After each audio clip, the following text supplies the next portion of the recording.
In the field, top first, Jeff Jenkins up, Matt Morris, and Jenkins gives it a long ride, but it is just foul, so close.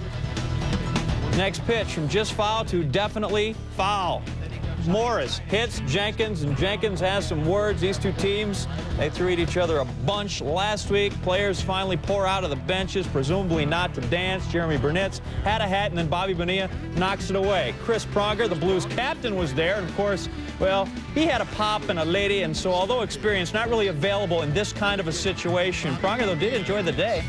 I was getting all excited when I saw the benches clear. I thought we were going to have a hockey game. Coloring at the other, and then skate on. McGuire, he's got to hold Jenkins back. Tony La Russa, he's also going to need to be held back because he starts John with Bernie Brewer. And if you watch here, well, don't watch too close because we're going to lose our PG-13 rating. Burnitz, Bonilla, La Russa all ejected, and ejected. Back to the game. Big Mac's first at bat. Man on, Paul Rigdon. Mark David McGuire, you get in his house right now. 6-4-3 double play. Bottom six, Cards up 2-0. McGuire at the plate again against Rigdon. And this time McGuire hits number 70 of the season. What? Well, it was like number 2. But still, he's got 556 for his career now. It was actually only his 4th in the regular season since July 1st of last year. He comes out to take the curtain call because the fans are kind of partial to him there in St. Louis.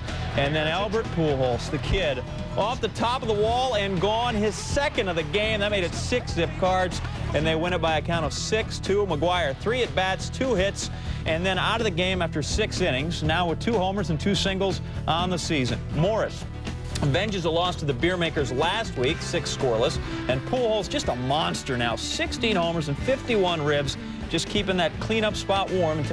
For 19 lifetime against Randy Johnson, and Johnson blows Bonds away, 4 Ks through 4, and again, Johnson having his way with Barry. 8 Ks for Randy Johnson, 123 on the year. Same inning, bases full, Johnson getting Russ Davis. There are 2 outs, and then Armando Rios. Grounding out, Johnson out of a jam. 7 scoreless innings for Randy Johnson. They can't score runs for this guy. Bottom 10, 1-0 Diamondbacks. Felipe Crespo likes the pitch. First home run of the year for Crespo to tie the game at 1, and the first Giant other than Bonds to put one in McCovey's Cove. Still in the bottom of the 10th, Bonds with 6 Memorial Day homers lifetime, most among active players. Do I hear 7? Looks like he got all of it, but no. How about the Giant fans? They were fooled. They thought it was gone. See him? Top of the 12th, tied at 1. Mark Grace against Tim Royal. Grace, his 6th career extra inning home run. He's a lifetime .327 hitter in extra frames as Grace. His 8th home run of the year puts Arizona ahead 2-1. Bottom 12, Pedro Feliz likes this pitch. Steve Finley, who could have gone to chiropractic school, makes the proper adjustment right there, robbing Feliz of a home run. Great catch, getting it before the fan, and Arizona wins 2-1. Said Mark Grace of his game-winning homer and 10-game hitting streak, "I've just been in a good groove lately." Grace, the 3rd opposing batter this year to hit a homer into the San Francisco Bay. Miguel Batista, the 7th D-backs pitcher, pitched the final 2 innings for his 2nd win. As for Barry Bonds, his career-high 15-game hit streak ends, and he remains sitting on 520 homers. In 3 starts in San Francisco since joining the Diamondbacks, Randy Johnson has pitched 25 innings, allowing just 1 earned run and striking out 30 against 2 walks. And Arizona has won all 3 games. It's been a different story for the big unit at home against the Giants. An 0-2 mark and a 12.96 ERA, including his most recent outing prior to Monday. Dodgers trying to win 5 straight. Gary Sheffield didn't play, more on him later. Visiting Colorado, well, they were trying not to let them. Bottom 6, 8-4 rocks Paul LaDuca off Pedro Estacio, and that would be a 3-run homer. LaDuca's 4th hit of the game. He wasn't done. In the 8th, 10-9 game, he delivers an RBI single. We're tied at 10. LaDuca now 5 for 5 in the contest. We go to the 11th. LaDuca, a 6th hit off Ron Vallone. Yep, little bingo there. First Dodger with a 6-hit game since Willie Davis in '73. Bases loaded in the 11th. Sean Green. He had himself a day, too. 4 for 6 with 3 RBI. Guess who scored the winning run?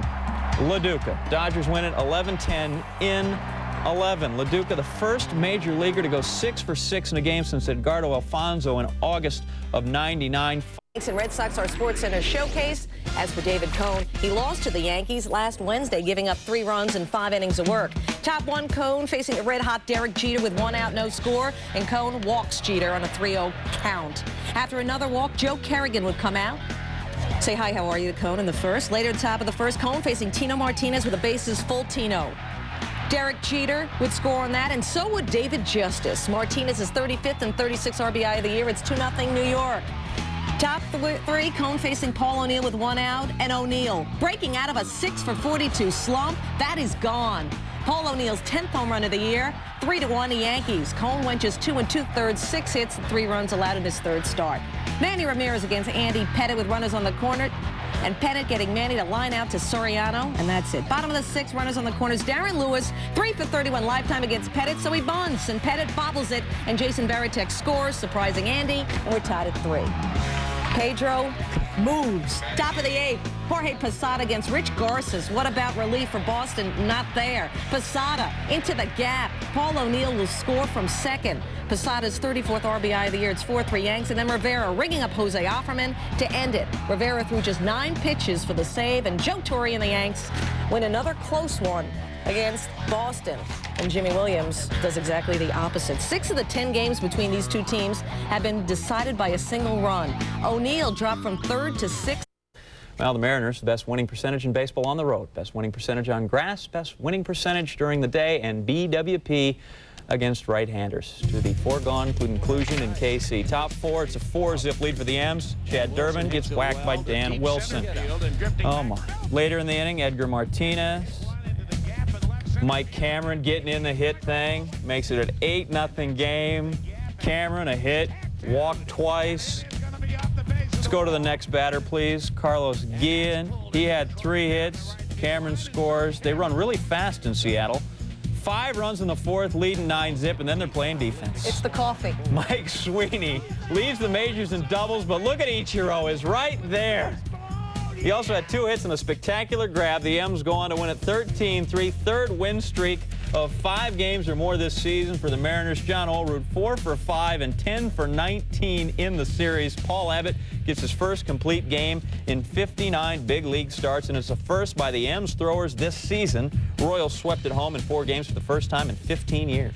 Indians, Tigers, bottom 1, Tigers up 1-0, 2 on, 1 out. Chuck Finley, Dean Palmer, his 4th homer in 52 career at-bats against Chuck Finley, his 8th homer of the year. Palmer 2 for 5 with 5 RBIs, is hitting .256. Tigers up 5-0 with 2 on when this happened. Wendell McGee, talk about symmetry.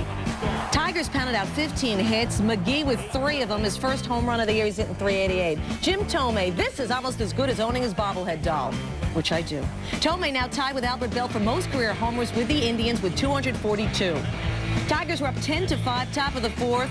Jacob Cruz to Steve Sparks, off his glove. Sparks, nice play recovering and gets the out.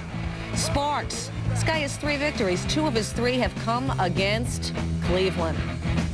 Tigers win 12-6, snapping their skid at 5. Second time this season, Finley has been pounded for 8 runs after getting just 3 outs. 9, Reds down 6-5, 2 outs. We have dramas. Tom Gordon faces Michael Tucker. Tucker ripping it to right. Pokey Reese running home with the tying run. 6-6. We have bonus baseball. Skip the 10th, go right to the 11th. Still tied, bases Chuck, 2 outs. Sammy Sosa, and Sammy Sosa struck out twice in 7 at-bats. That one against Scott Sullivan. He's not happy. He left 4 on base. Top 13 still tied at 2. Eric Young singles off Scott Winchester. Joe Girardi scores, and Young maybe a little too overzealous. Cubs, though, still up 7-6. And Rookie Gutierrez then, instead of having a 3-run homer, has just a 2-run homer. 4th of the season. The Cubs win it 9-6 in 13 innings. Cubs playing .500 baseball in their last 16 games the hard way. 8 straight losses followed by 8 straight wins. Besides a 6-20 May so far, Reds first baseman Sean Casey strained his lower back, running the bases. Cincinnati already down the left side of its infield. Not good there. Reds tied an NL mark by using 4 first basemen in the game.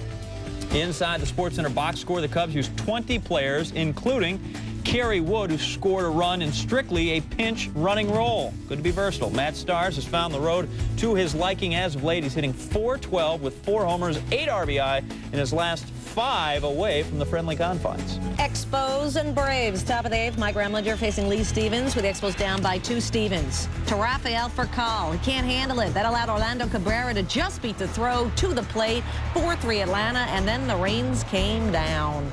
And if you've been in Atlanta, you know how the rains are. It comes down. There was a delay, an hour and about 9 minutes. Anyway, after the delay, John Rocker, working on his 13th save, gets Ryan Miner to pop out. Out of a jam does Rocker, and Braves escape with a 4-3 lead. It was a bases-loaded jam. Bottom of the 8th, Furcal at the plate. And Furcal simply next level. Solo home run, putting the Braves up to stay, thanks to Rafael and the rain. In the shortened game, 5-3. It's a victory in the books. John Smoltz started this game when Top 7, Orioles up 1-0. Josh Towers to Frank Catalanato, and Ersfull go home. Just like that, we're tied at 1. Catalanato's 4th homer. And now Josh Towers, he is not a cat person. Andres Galarraga, 3 for 39 slump, and he makes it back-to-back home runs, his 8th of the year. 2-1 Texas. Top 8. Tied at 2. A lot of people at this desk like Gabe Kapler. The base is loaded. Kapler delivers. The brothers, Ivan and Alex Rodriguez, I think they're brothers. That's what I've been told.